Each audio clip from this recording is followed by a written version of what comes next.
Hello बच्चों, मैं रश्मि जैन, आपकी अर्थशास्त्र की शिक्षिका। पिछले वीडियो में हमने इकोनॉमिक्स के चैप्टर 3 निर्धनता एक चुनौती के फर्स्ट पार्ट में कुछ टॉपिक्स पर चर्चा की थी। अब हम इस वीडियो में इसी चैप्टर के आगे के टॉपिक्स को कवर करेंगे। तो हमारा नेक्स्ट टॉपिक है अंतरराज्यीय असमानताएं। तो भारत के हर राज्य में निर्धन लोगों का अनुपात एक जैसा नहीं है। कहीं पर ज़्यादा निर्धन है तो कहीं पर कम निर्धन लोग हैं। बिहार और उड़ीसा में क्रमशः 33.7 और 32.6% निर्धनता औसत है तथा दोनों सर्वाधिक निर्धन राज्य हैं। मतलब बिहार और उड़ीसा भारत के सबसे ज़्यादा निर्धन राज्यों में से एक हैं। मध्य प्रदेश, उत्तर प्रदेश, उड़ीसा, बिहार आदि क्षेत्रों में ग्रामीण निर्धनता के साथ साथ नगरीय निर्धनता भी है।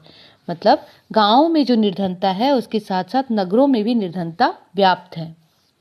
निर्धनता किस राज्य में और किस कारण से कम हुई? मतलब कि किसी राज्य में निर्धनता पहले की अपेक्षा कम भी हुई है तो वो किस कारण से कम हुई? सबसे पहले पंजाब और हरियाणा में उच्च कृषि वृद्धि दर के कारण निर्धनता कम हुई। केरल ने मानव संसाधनों पर ज्यादा ध्यान देकर निर्धनता को कम किया है। आंध्र प्रदेश तथा तमिलनाडु ने अनाज के सार्वजनिक वितरण के द्वारा निर्धनता को कम किया है। पश्चिम बंगाल में भूमि सुधारों के माध्यम से निर्धनता को कम किया गया है। अब हम देखेंगे कि भारत में निर्धनता क्यों है। भारत में व्याप्त निर्धनता के कौन कौन से कारण हैं? तो बच्चों, सबसे पहला कारण है ब्रिटिश औपनिवेशिक नीति।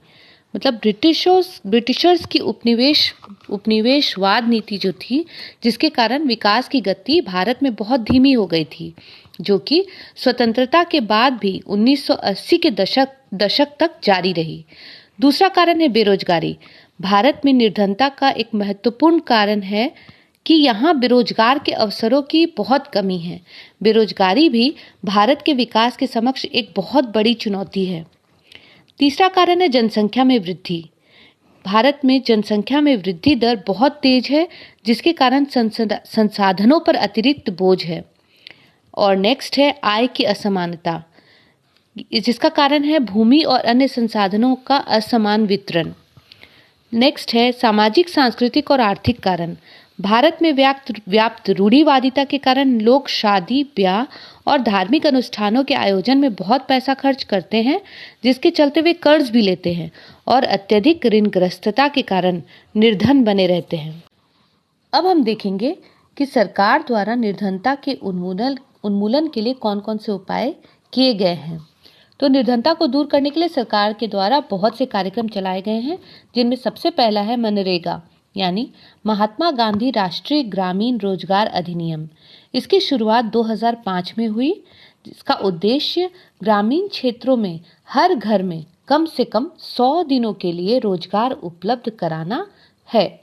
इसके तहत 1/3 रोजगार महिलाओं के लिए सुरक्षित किया गया है। इस कार्यक्रम के अंतर्गत अगर आवेदक को 15 दिन के अंदर रोजगार उपलब्ध नहीं कराया जाता है तो उसे दैनिक बेरोजगार भत्ता दिया जाता है। नेक्स्ट है राष्ट्रीय काम के बदले अनाज। इस कार्यक्रम को 2004 में देश के सबसे पिछड़े 150 जिलों में लागू किया गया। यह उन सभी ग्रामीण निर्धनों के लिए है जिन्हें रोजगार की आवश्यकता है और जो अकुशल काम करने के इच्छुक हैं। नेक्स्ट है प्रधानमंत्री रोजगार योजना, जिसका आरंभ 1993 यानी 1993 में हुआ। इसका उद्देश्य शिक्षित बेरोजगार युवकों के लिए स्वरोजगार के अवसर सृजित करना है। नेक्स्ट है ग्रामीण रोजगार सृजन, 1995 में शुरू हुआ यानी 1995 में। इसका उद्देश्य ग्रामीण क्षेत्रों और छोटे शहरों में स्वरोजगार के अवसर सृजित करना है। नेक्स्ट कार्यक्रम है स्वर्ण जयंती ग्राम स्वरोजगार योजना, जिसकी शुरुआत 1999 ईस्वी में हुई। इस कार्यक्रम का उद्देश्य निर्धन परिवारों को स्वयं सहायता समूहों में संगठित कर बैंक ऋण या फिर सरकारी सहायता दिलाकर निर्धनता रेखा के ऊपर लाना है। नेक्स्ट कार्यक्रम है प्रधानमंत्री ग्रामोदय योजना, जिसकी शुरुआत 2000 ईस्वी में हुई। इसके अंतर्गत मूल सुविधाओं जैसे प्राथमिक स्वास्थ्य, प्राथमिक शिक्षा, पेयजल यानी पीने का पानी, ग्रामीण विद्युतीकरण आदि के लिए राज्यों को केंद्र से सुविधा प्रदान की जाती है। लास्ट है अंत्योदय अन्न योजना, जो 2000 ईस्वी में शुरू हुआ। यह कार्यक्रम गरीबों में भी सर्वाधिक गरीब समूहों पर लक्षित किया गया है, जिसमें निर्धनता रेखा से नीचे के परिवारों को अनाज आदि उपलब्ध कराया जाता है। तो बच्चों, इस चैप्टर में बस इतना ही है। परीक्षा में आने वाले प्रश्नों के लिए आप मेरा अगला वीडियो देख सकते हैं। Thank you.